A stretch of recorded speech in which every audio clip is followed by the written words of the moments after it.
Ambassador Alelina Vasquez stood at the center of the grand chamber, her voice calm and steady as she addressed the two species who had been killing each other for 30 years, the Torvani.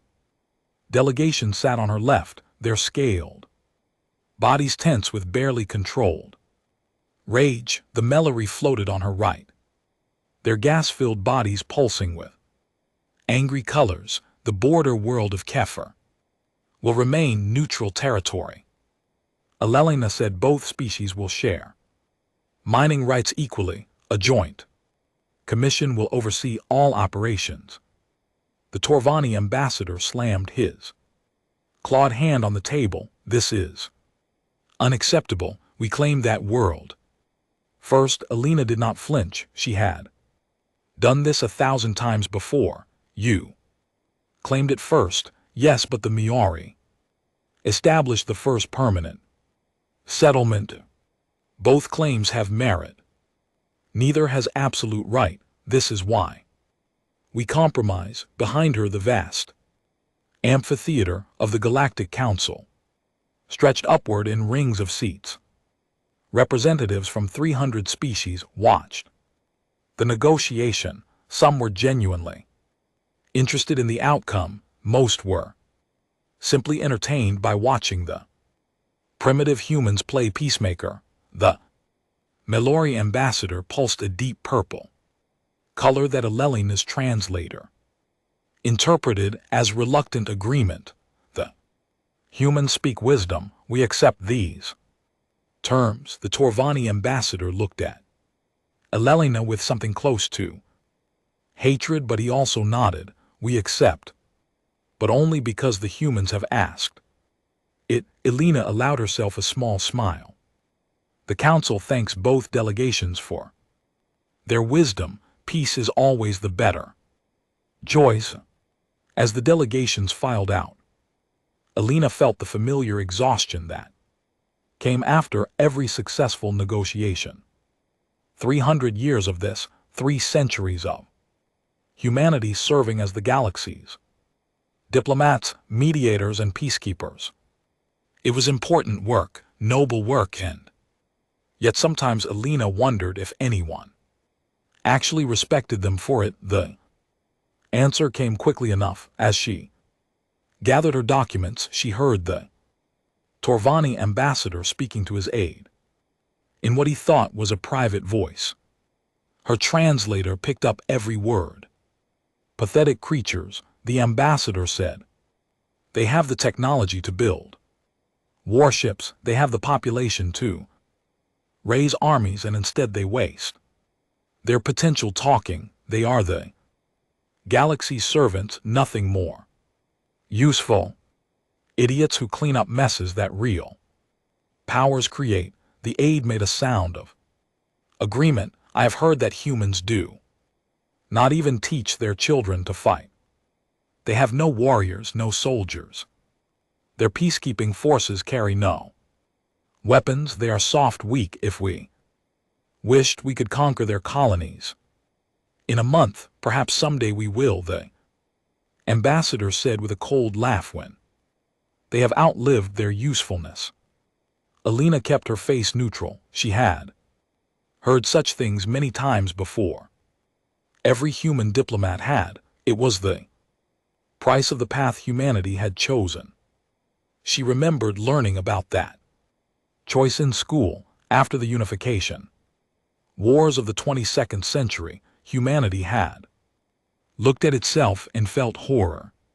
They had spent a century killing each other with weapons of unimaginable destruction, nuclear fire engineered, plagues, machines designed only to slaughter. By the time peace came, 2 billion humans were dead, and the Earth itself was scarred. When humanity finally reached the stars and met other species, they made a collective decision. Never again. They would not carry their violence into the cosmos. They would become something better, something peaceful. The Galactic Council had welcomed them with open arms. Species willing to mediate disputes Without seeking advantage, how useful, how convenient, and if the other species privately mocked humanity's choice, well, that was a small price to pay for a clean conscience. Alina made her way through the massive corridors of Nexus Prime, the artificial world that housed the Galactic Council. She nodded politely to passing delegates, answered questions from junior diplomats, and tried to ignore the looks of pity and contempt that followed her. Her personal communicator buzzed a message from her daughter Mira, who lived on New Helsinki with her husband and 2 children. Alina smiled at the picture, attached her grandchildren playing in the snow of that distant colony world. Mira was a teacher there, helping to educate the next generation of peaceful humans. Alina was about to reply when every screen in the corridor went red. Emergency broadcast, all channels. She stopped walking around her. Other delegates paused as well, looking up at the massive displays that lined the walls. The symbol of the Galactic emergency network filled every screen. Then the images began. Alina did not understand what she was seeing at first. A planet from orbit, blue and white, beautiful with 2 small moons, then flashes of light across the surface. Hundreds of them, thousands. The atmosphere itself seemed to catch fire. Text scrolled across the bottom of the screen: attack on human colony world. New Helsinki, Kree Dominion claims responsibility, casualty estimates total. Total, Alina single quotes as communicators slipped from her fingers and clattered on the floor. New Helsinki, 16 million people, her daughter, her grandchildren, her son-in-law, everyone gone. The images continued. Ships with unfamiliar designs, angular and brutal, firing weapons that turned cities into craters, ground forces that looked like walking nightmares hunting down survivors, and through it all the Kree symbol, broken circle dripping with what looked like blood. Alina had heard of the Kree Dominion. Everyone had. They came from the far edge of the galaxy, a brutal empire that had conquered dozens of species through pure savagery. The Council had discussed them many times, always with the comfortable assumption that they were too far away to matter. Apparently, that assumption had been wrong. Around her, alien delegates were reacting with varying degrees of shock and sympathy. Some seemed genuinely horrified, others looked merely curious, as if watching an interesting documentary. A few, Alina noticed, with cold clarity, seemed almost satisfied. The soft, weak humans had finally learned what the universe was really like. Her communicator was buzzing again. She picked it up with numb fingers. A message was from Earth, from the office of the Secretary General herself, Ambassador Vasquez. Return to Earth immediately. War Council has been called. The vaults are being opened. Alina stared at those last 5 words. She had heard of the vaults. Of course, every human had, in whispers and rumors, the places where humanity had locked away the weapons and knowledge of their violent past, the sealed tombs of everything they had chosen to forget. 300 years of peace, 300 years of choosing the better path, 300 years of being mocked and dismissed and called weak. And now the vaults were being opened. Ella walked back to the grand chamber. Her steps were steady now, her shock hardening into something else. The Galactic Council was an emergency session with delegates shouting over each other in a dozen languages. At the center podium, the council president of Vuri with silver-gray skin was trying to maintain order. Elelina walked to the human delegation's platform. Every eye in the chamber turned to watch her. She knew what they expected, tears.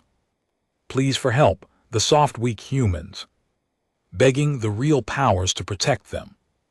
Instead, Alina activated her microphone and spoke in a voice as cold as space. Itself, the United Human Nations formally withdraws from all mediation. Duties effective immediately. All human diplomatic staff will be recalled within 72 hours.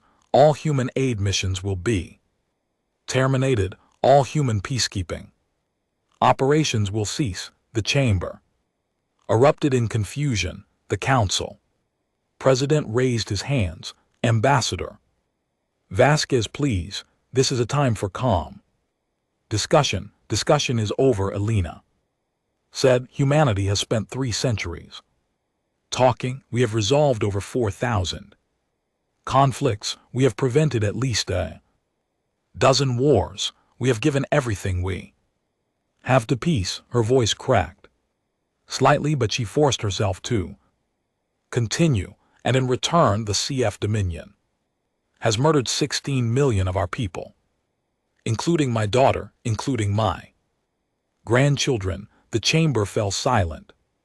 So no, council president, we will not discuss, we will not negotiate, we will not mediate. Alina gathered her documents and turned to leave. We have remembered what we are. As she walked toward the exit, the elderly Viari ambassador, who had served on the council for over 2 centuries, rose from his seat. His silver skin had gone pale, and his ancient eyes were wide with something Alina had never seen in an alien's face before: fear. Ambassador Vasquez, he called out, his voice trembling, please, you must tell them, tell the other species what you were before you chose peace. Tell them what humanity was. Alina paused at the door. She looked back at the vast chamber full of species who had mocked and dismissed and underestimated humanity for 300 years. You will see soon enough, she said, and she walked out.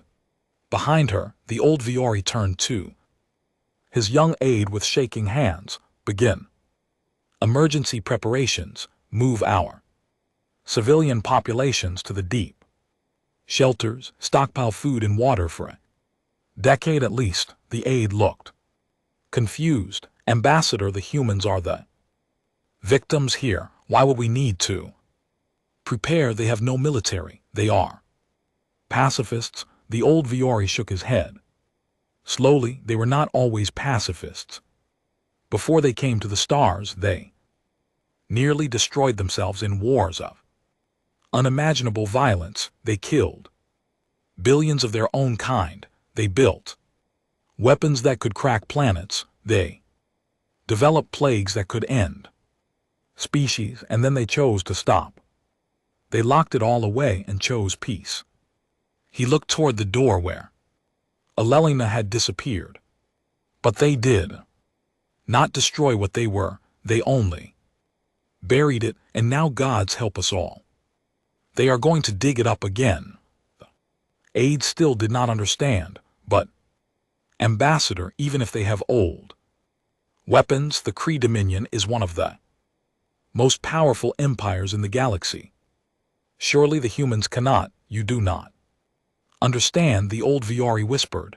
The Kree are brutal. The Kree are savage. The Kree are cruel. He closed his ancient eyes. But the humans, when they choose to be, are worse, far, far worse, and we have just reminded them of that fact. In the corridor outside, Alina Vasquez walked toward the shuttle that would carry her home. Her face was calm. Her eyes were dry, but inside her chest, something old and terrible was waking up, something that humanity had tried very hard to forget.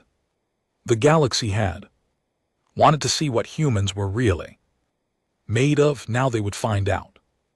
Admiral James Okonkwo had spent 40 years serving in the United Human Nation peacekeeping fleet. In all that time, the most dangerous situation he had faced was a reactor malfunction on a Clear's Throat transport ship. His fleet had no weapons, his crews had no combat training. Their job was to deliver aid, evacuate refugees, and show the flag of human goodwill across the galaxy. Now he stood in a military shuttle descending through a blizzard toward the Antarctic ice. Below him, hidden beneath 3 kilometers of frozen water, lay something that officially did not exist: the vault.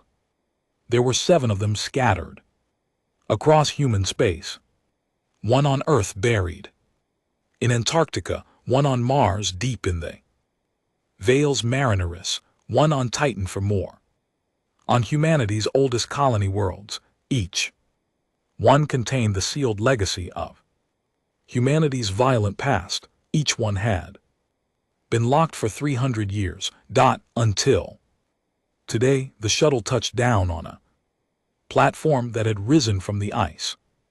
Armed guards, actual armed guards, something Okonkwo had not seen in decades, escorted him to an elevator that plunged downward into darkness. He was not alone. Other officers filled the elevator with him. Some he recognized from the peacekeeping fleet, others were strangers, old men and women with hard eyes and straight backs, veterans he realized, people who remembered the last military exercises 50 years ago. Nobody spoke. There was nothing to say. The elevator opened onto a vast underground chamber carved from the ice itself. The walls glowed with soft blue light, and the temperature was cold enough that Okonkwo could see his breath. Ahead of him stretched rows upon rows of massive shapes covered in frost-white sheets. Ships, thousands of ships sleeping in the ice like ancient monsters waiting to wake. A woman in a white coat approached him. Her name tag read R. Saren, Vault Administrator. Her face was pale and her hands were shaking slightly, though not from the cold. Admiral Okonkwo, she said, welcome to Vault Prime. I wish we were meeting under better circumstances. I wish we were not meeting at all. Okonkwo said quietly. How long will reactivation take? The first wave of ships can be flight ready in 72 hours. Full activation of all vault contents will take approximately 3 weeks. She hesitated. Admiral, I have to ask, are we really doing this? Are we really going to wake it all up? Okonkwo looked at the frozen shapes around him. He could make out the curves of weapon systems, the angles of armor plating, the distinctive silhouettes of warships, designed for only one purpose. The craft killed 16 million people. He said they burned an entire colony to ash, and their fleet is already moving toward New Odessa. So yes, Doctor, we are doing this. Dr. Chen nodded and led him deeper into the vault. As they walked, she explained what they would find. The ships are the most obvious part of what we stored here. We have approximately 12,000 combat vessels of various classes, from patrol frigates to full dreadnoughts. The largest is the Remembrance, a command ship nearly 3 kilometers long. All of them were built during the Unification Wars and retrofitted for space combat.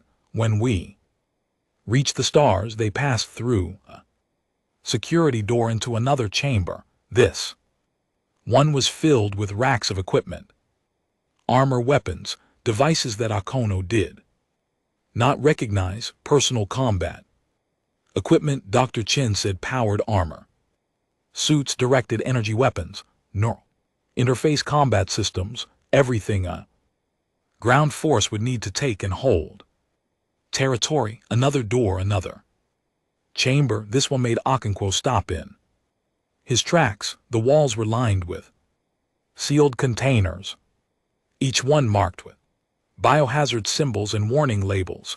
In the center of the room stood a single pedestal with a black box on top of it. Biological weapons, Dr. Chen said, her voice barely above a whisper. Designer. Plagues, targeted genetic weapons. Things that could wipe out entire species if released. She pointed to the black box, and that is the Omega Protocol, a self-replicating nanite swarm, capable of disassembling matter at the molecular level. We used a prototype once during the Unification Wars. It destroyed an entire continent before we could stop it. Akono felt sick. We built these things, and then we locked them away because we were horrified by what we had done. Dr. Chen looked at him with tired eyes. The question is, Admiral, are we horrified enough to leave them locked, or are we angry enough to use them? They continued the tour. Akono saw weapons platforms capable of cracking planets open like eggs. He saw stealth ships designed to slip past any defense and deliver payloads of pure destruction. He saw systems built for only one purpose: to calculate the most efficient ways to kill enemy forces. But the thing that disturbed him most was the final chamber. It was a simple room, almost like a library. The walls were lined with screens and storage devices. Dr. Chen called it the archive. This is the complete record of human military history, she said. Every war we ever fought, every strategy we ever developed, every atrocity we ever committed. She pulled up a file on one of the screens. The Art of War by Sun Tzu. The campaigns of Alexander the Great. The tactics of Genghis Khan. The blitzkrieg strategies of World War II. The guerrilla operations of the 21st century. The systematic horror of the Unification Wars. Images flashed across the screen. Akono saw ancient battles with swords and spears. He saw trench warfare and nuclear explosions. He saw cities burning and populations fleeing. He saw the worst of what humanity had been. We studied violence for 10,000 years, Dr. Chen said. We perfected it.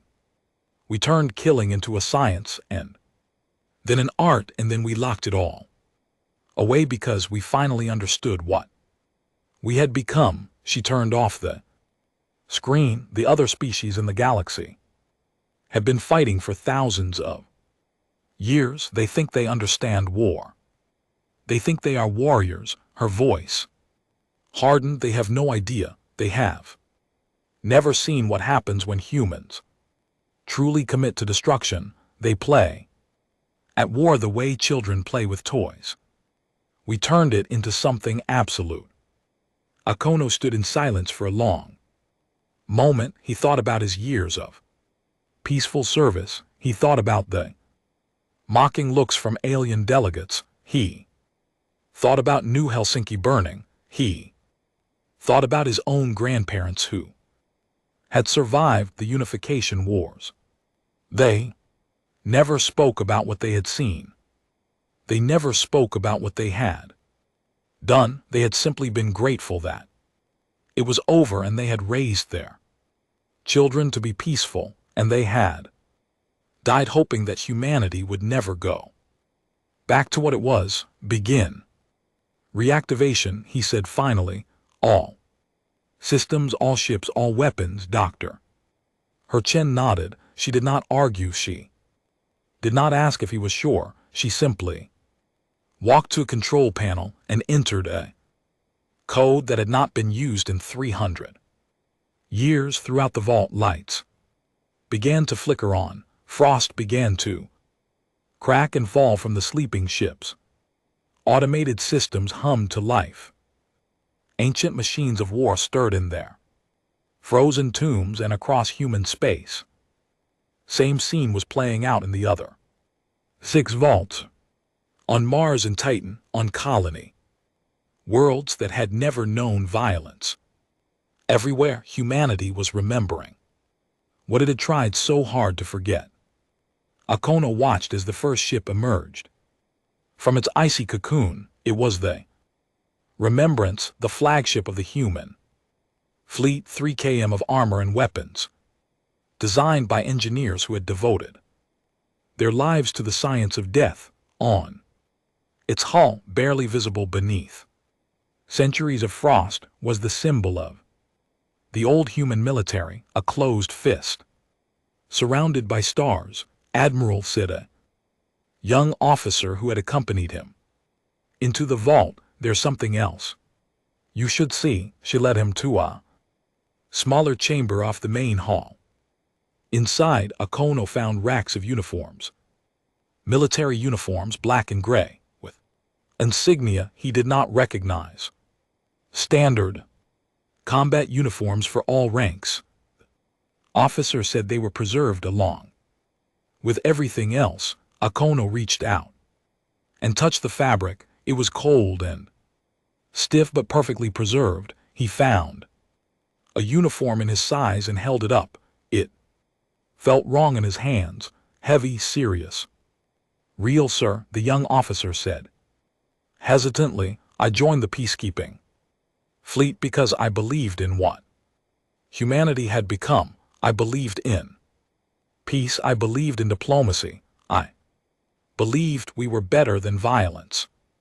She was crying. Akono realized tears were freezing on her cheeks in the cold air of the vault. I still believe those things, she continued, but I also saw the images from New Helsinki. I saw what the craft did to our people, and I think. She paused, struggling with the words.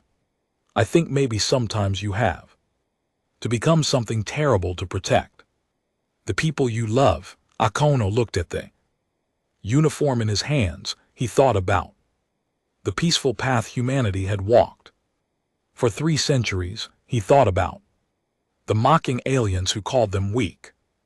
He thought about his peaceful grandchildren who would never understand what he was about to become. Then he put on the uniform. It fit perfectly, as if it had been waiting for him all along.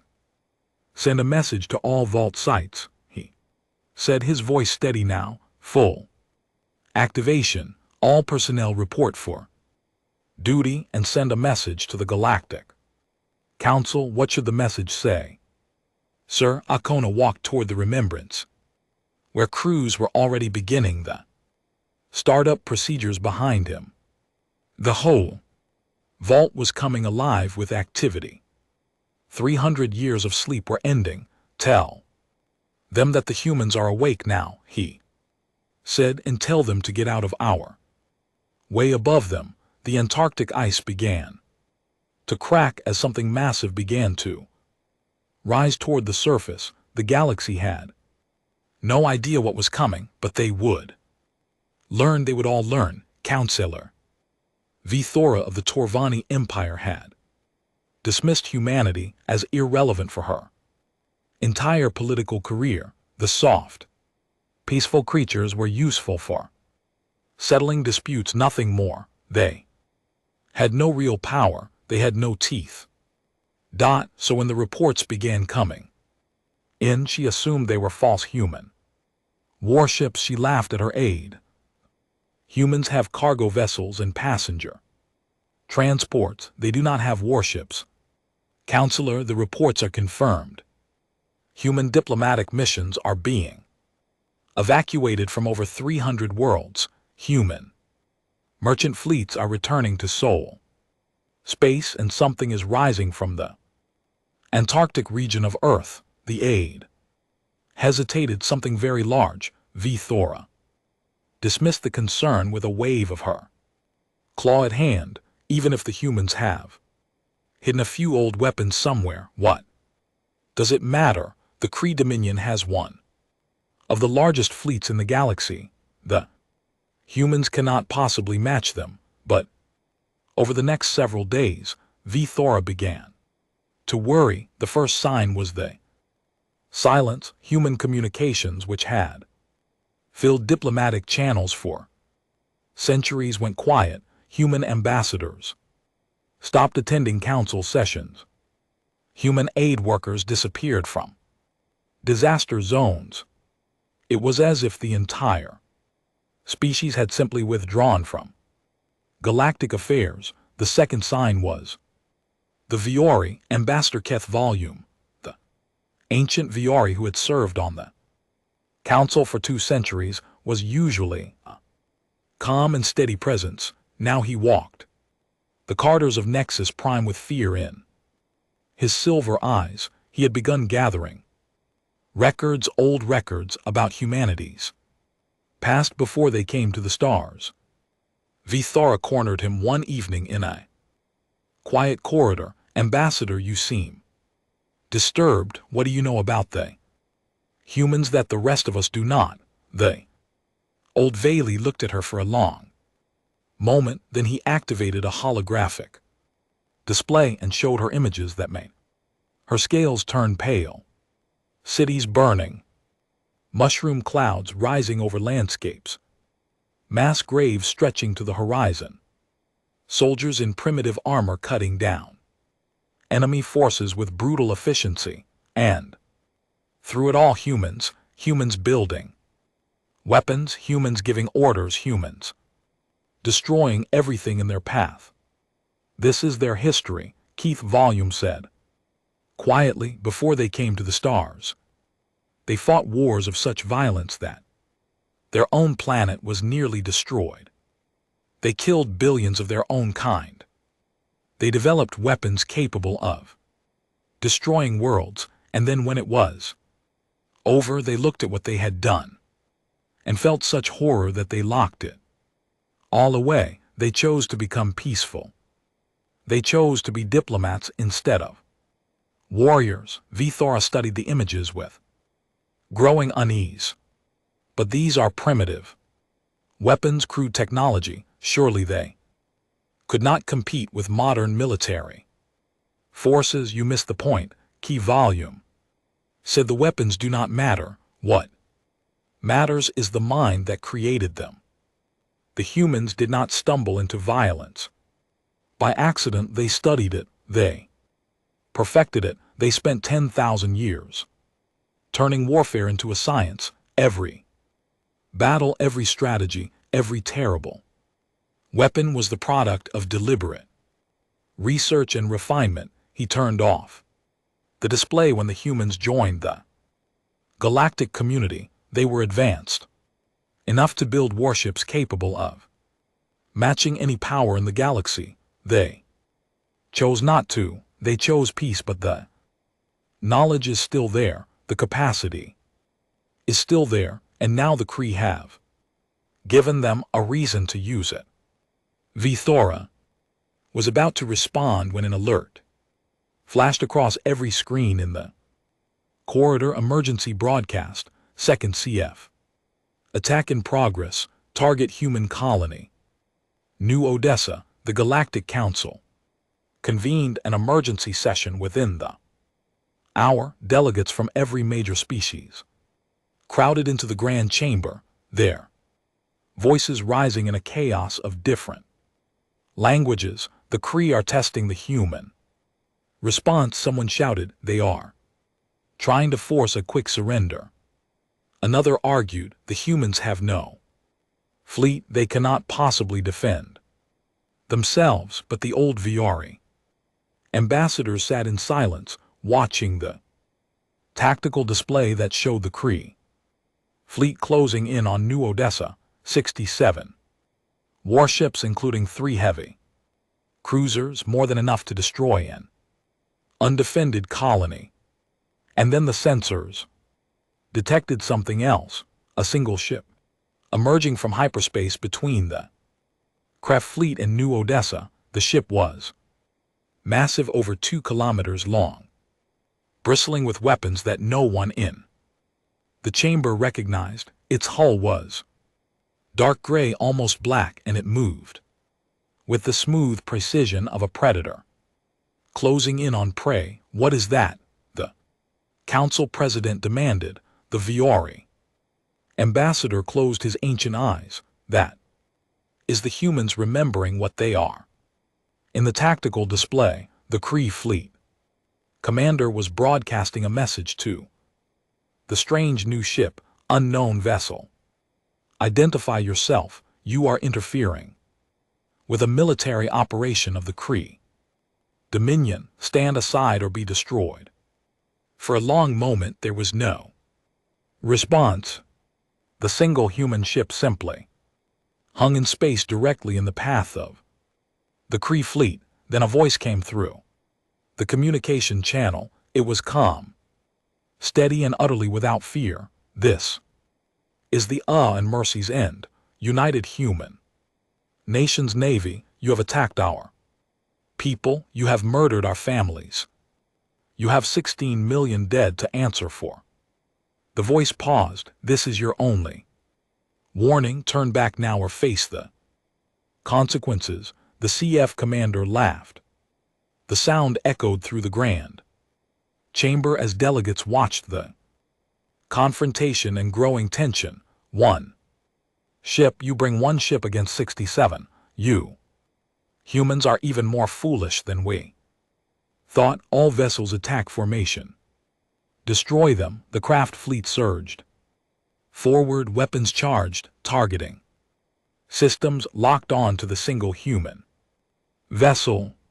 And then the human ship opened fire. Vithora had seen many battles.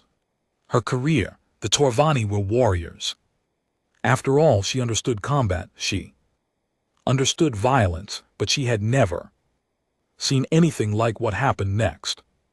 The Mercy's End did not fight like a normal warship. It fought like a dancer, spinning and weaving through enemy fire, while its own weapons struck with impossible precision. Each shot found its target. Each target exploded into debris. The Kree ships tried to respond, tried to coordinate, tried to bring their superior numbers to bear, but the human vessel was always one step ahead. 3 Kree ships died in the first 10 seconds, 7 more in the next 10. By the time a minute had passed, nearly half the CF fleet was burning wreckage. The KF commander, aboard one of the heavy cruisers, was screaming orders that his fleet could not follow. How are they doing this? How are they predicting our movements? All ships fall back, but it was too late. The Mercy's End was among them now, a shark in a school of fish. Its weapons never stopped firing. Its shields absorbed everything the Kree could throw at it. And one by one, the ships of the Kref fleet died. The battle lasted for minutes. At the end, only debris remained. 67 KF warships, the pride of the Dominion, reduced to floating wreckage by a single human vessel. In the Grand Chamber, there was absolute silence. Delegates who had mocked humanity for centuries stared at the tactical display with expressions of shock and terror. Even the Torvani, the proudest warriors in the galaxy, had gone pale. The human ship moved slowly through the debris field as if surveying its work. Then a new transmission filled the chamber. This is Admiral James Okonkwo, United Human Nations Navy. The Kree Dominion has committed an act of genocide against our people. This cannot go unanswered. On the display, a star map appeared. A single point was highlighted: the Kree home world far on the edge of the galaxy. In 14 standard days, the human fleet will arrive at the Kree home world. We will demand the unconditional surrender of the Kree Dominion. If that surrender is not forthcoming, the Admiral's voice hardened. If that surrender is not forthcoming, the Kree people will face the consequences of their government's Actions. The transmission paused to the other members of the Galactic Council. We offer this message: humanity has no quarrel with any other species. We wish only to pursue justice for our murdered citizens. Any species that does not interfere with our operations will have nothing to fear from us. Another pause. But make no mistake, the Mercy's end was one ship. We have 10,000 more. Many of them are larger, many of them are more heavily armed, and all of them are crewed by humans who remember what we are capable of. The transmission ended. In the silence that followed, the old Valley ambassador rose from his seat. His silver face was grim as he addressed the chamber. 300 years ago, humanity chose peace. They locked away their weapons and their knowledge, and they tried to become something better. For 3 centuries, we have mocked them for that choice. We have called them weak. We have called them cowards. We have treated them as servants. He looked around at the terrified faces of his colleagues. Now we know the truth. They were never weak. They were never cowards. They simply chose not to destroy, and the CFTH in their arrogance have reminded them that destruction is always an option. He walked toward the exit, his ancient body suddenly seeming very tired. Gods help the CF. Gods help us all, because humanity is awake now, and I do not think they will go back to sleep. Outside the chamber, the stars continued to shine as they always had, but something had changed. The galaxy would never be the same. The transformation of human space took exactly 21 days. It would have taken any other species years, perhaps decades, to convert a peaceful civilization into a war machine. Humanity did it in 3 weeks on Earth. Factories that had produced consumer goods and medical equipment began producing weapons and ammunition. The shift happened with frightening efficiency. Workers who had spent their lives making things to help people now made things to kill people. And they did not complain. They simply worked harder, longer, with a cold focus that unnerved even themselves. On Mars, shipyards that had built cargo vessels and passenger transports began building warships. The designs came from the vaults, plans that had been sealed for 3 centuries. Engineers studied them and understood them almost immediately. The knowledge of destruction, it seemed, had not been forgotten. It had only been sleeping. On colony worlds across human space, civilians began training. Not military training, exactly. There was no time for that, but humans learned how to shoot weapons, how to take cover, how to coordinate in groups. Old veterans, men and women who remembered the last military exercises from 50 years ago, emerged from retirement to teach the young. The galaxy watched with growing horror. Ambassador Elelina Vasquez, now serving as a civilian advisor aboard the flagship Remembrance, watched the transformation from close range. She stood on the observation deck of Admiral Okonkwo's command ship as it led a fleet of 2,000 vessels toward Crete. 2,000 ships, and this was just the first wave. You have been quiet, Ambassador Okono said, joining her at the window. He wore the black and gray uniform of the human military, now with Admiral's insignia on his collar. He looked different than she remembered. Harder, colder. I am trying to understand what we have become, Elena said softly. 3 weeks ago we were the galaxy's peacemakers. Now we are its destroyers. Okono was silent for a moment. We are what we have always been. We simply hid it for a long time. The fleet moved through hyperspace toward the first CF-controlled system. Elena had studied the battle plan. The human forces would hit CFR military installations first, crippling their ability to resist. Then they would move toward the home world, sweeping aside any opposition. The plan was efficient, brutal, and very, very human. Admiral, a tactical officer, called out, "We are approaching the KF-7 system, craft. Defensive fleet detected, approximately 200 vessels." Akono nodded. "Standard approach. Carrier groups Alpha through Delta will engage the main fleet. Strike groups will target orbital installations. Ground forces will secure the surface." Elena watched as the human fleet emerged from hyperspace. The Kree defenders moved to intercept their ships, forming battle lines that had worked against every enemy they had ever faced. Against the humans, those formations lasted less than 10 minutes. The human ships did not fight the way other species fought. They did not line up and exchange fire like honorable warriors. They used deception, misdirection, and overwhelming force, applied at precisely the right moment.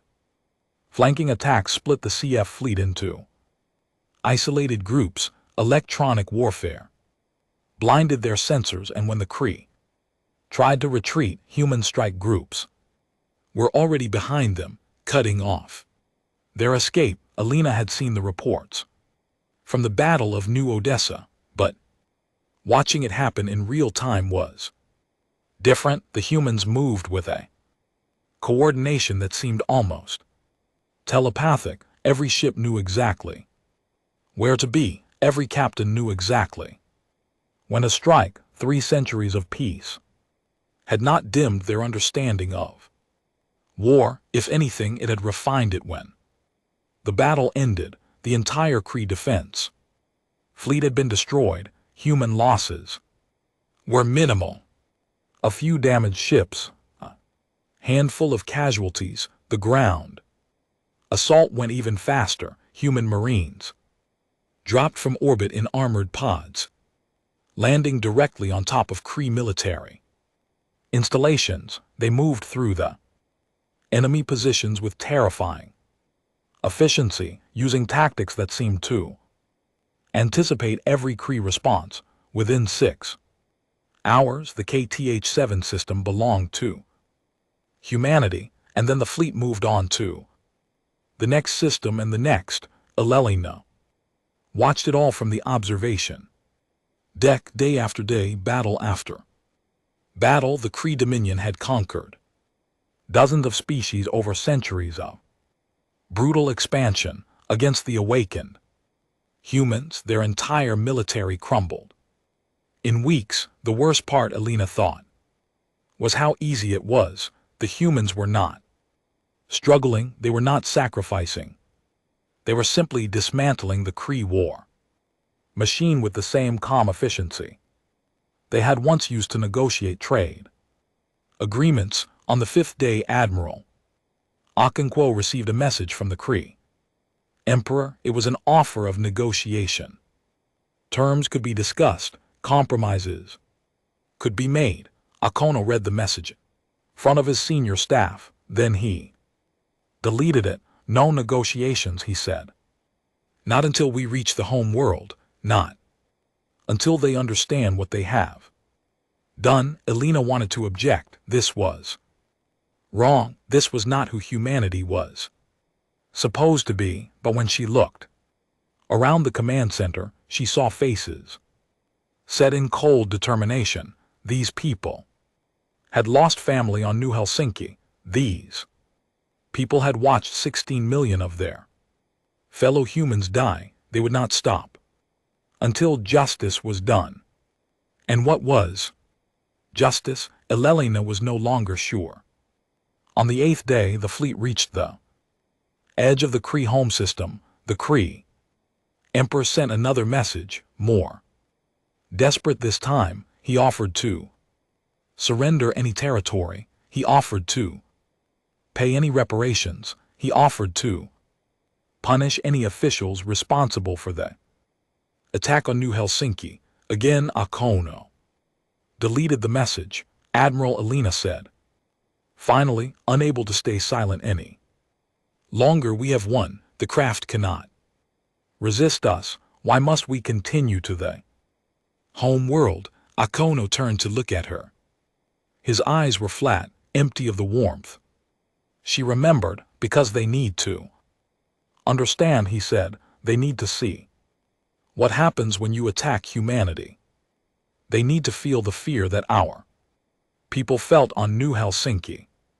And more importantly, he looked out the window at the approaching Kree home world. The rest of the galaxy needs to see it too.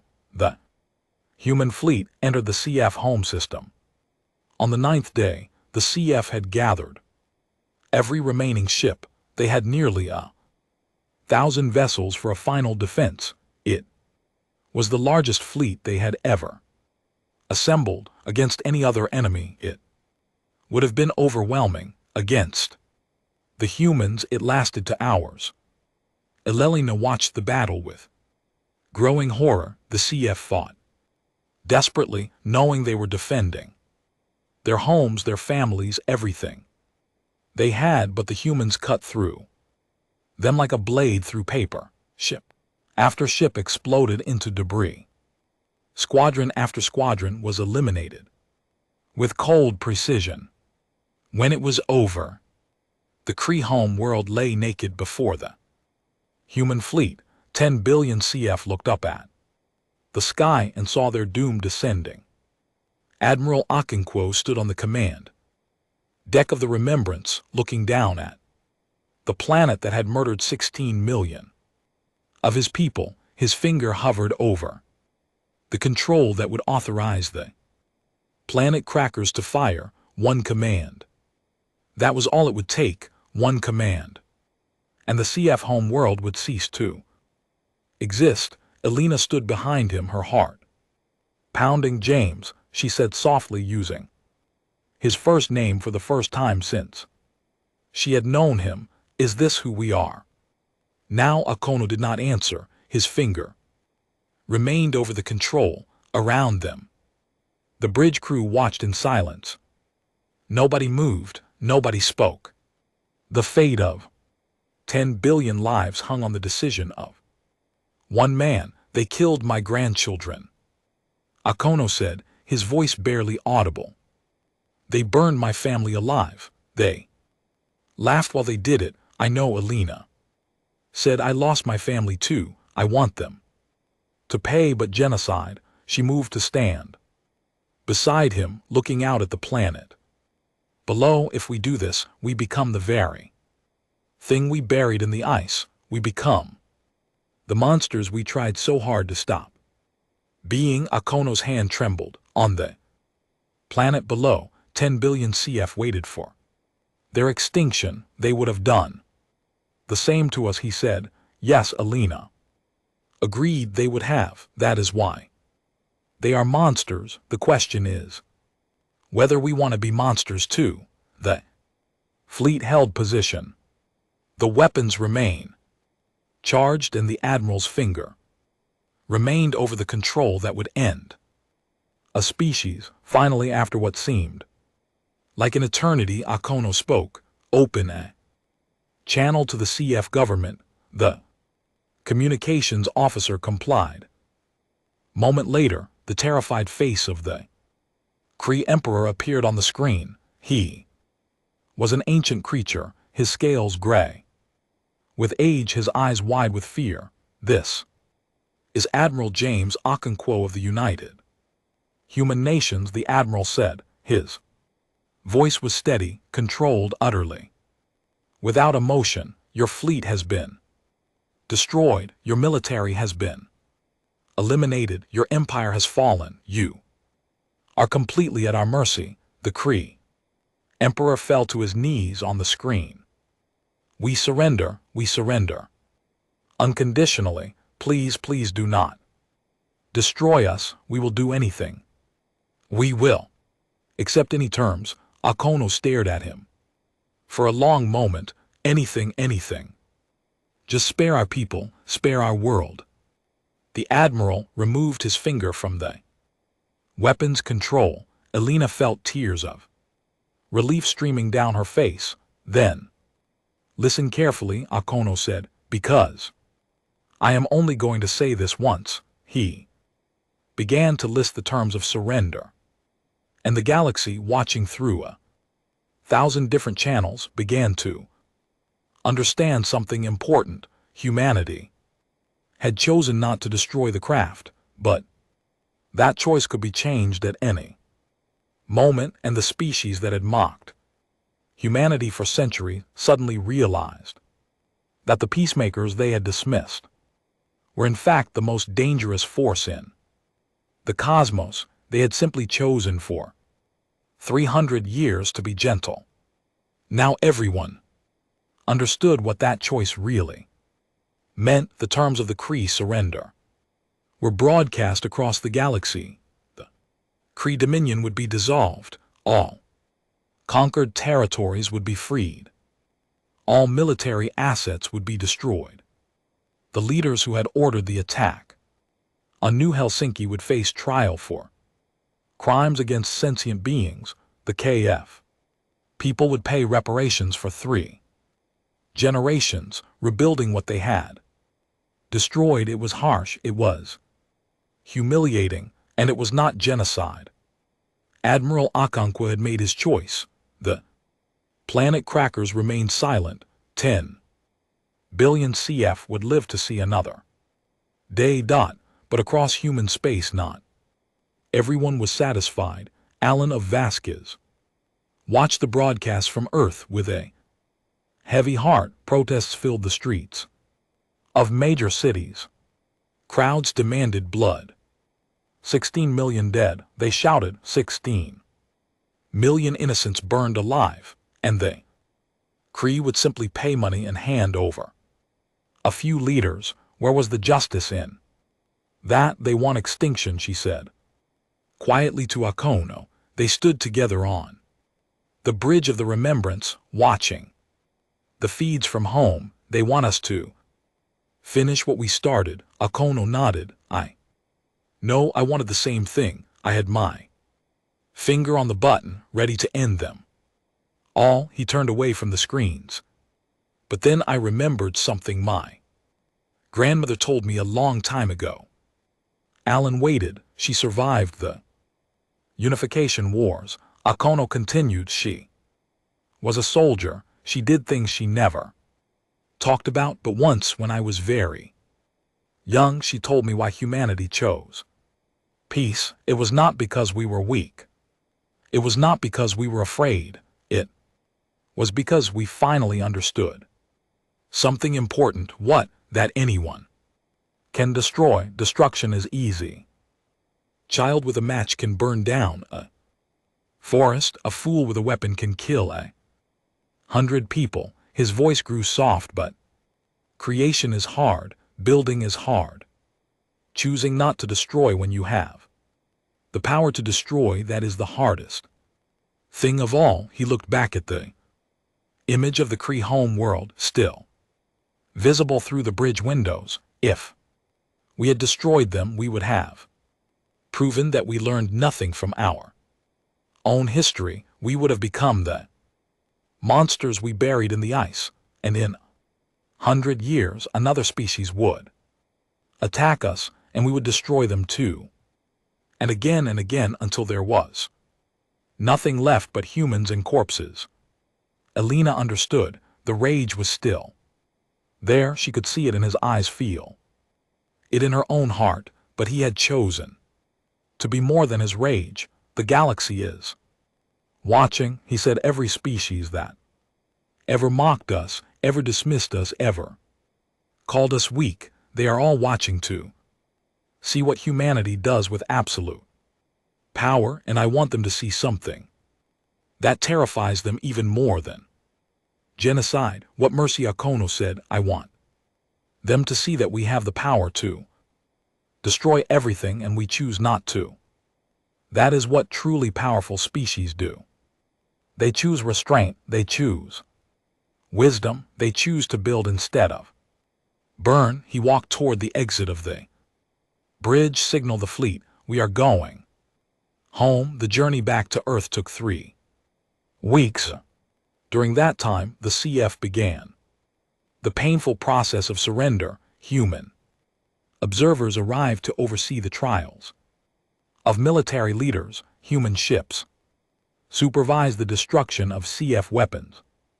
Human diplomats began the complex work of freeing the species that the Kree had conquered. It was not revenge, it was justice, and slowly, reluctantly, the anger of the human people began to cool. Alina traveled back to Nexus Prime 2. The Galactic Council. She had been away for almost 2 months and she was not sure what kind of reception she would receive. She should not have worried. When she entered the Grand Chamber, every delegate rose to their feet, not in protest, not in anger, in respect. The council president of VAE, who had replaced the aging Keth Volume, approached her with formal greetings. Ambassador Vasquez, on behalf of the Galactic Council, I welcome your return, and I offer our profound respect for the restraint your species has shown. Alina was confused. Restraint? We destroyed the CF military. We conquered their home world. We dictated terms of surrender. Yes, the president agreed, and then you stopped. You had the power to eliminate an entire species and you chose mercy instead. Do you have any idea how rare that is? She gestured to the assembled delegates. Most of us here have ancestors who would have chosen destruction. Most of us have histories of genocide and extinction, but humanity, with absolute power in your hands, chose to rebuild instead of destroy. The old Viori Ambassador Kethful approached with slow, careful steps. He looked at Alina with something like wonder. For 300 years, he said, we thought humanity chose peace because you were too weak. For war, we were fools. You chose peace because you understood something we did not. You understood that true strength is not in the ability to destroy, but in the wisdom to choose when not to. Alina felt tears forming in her eyes.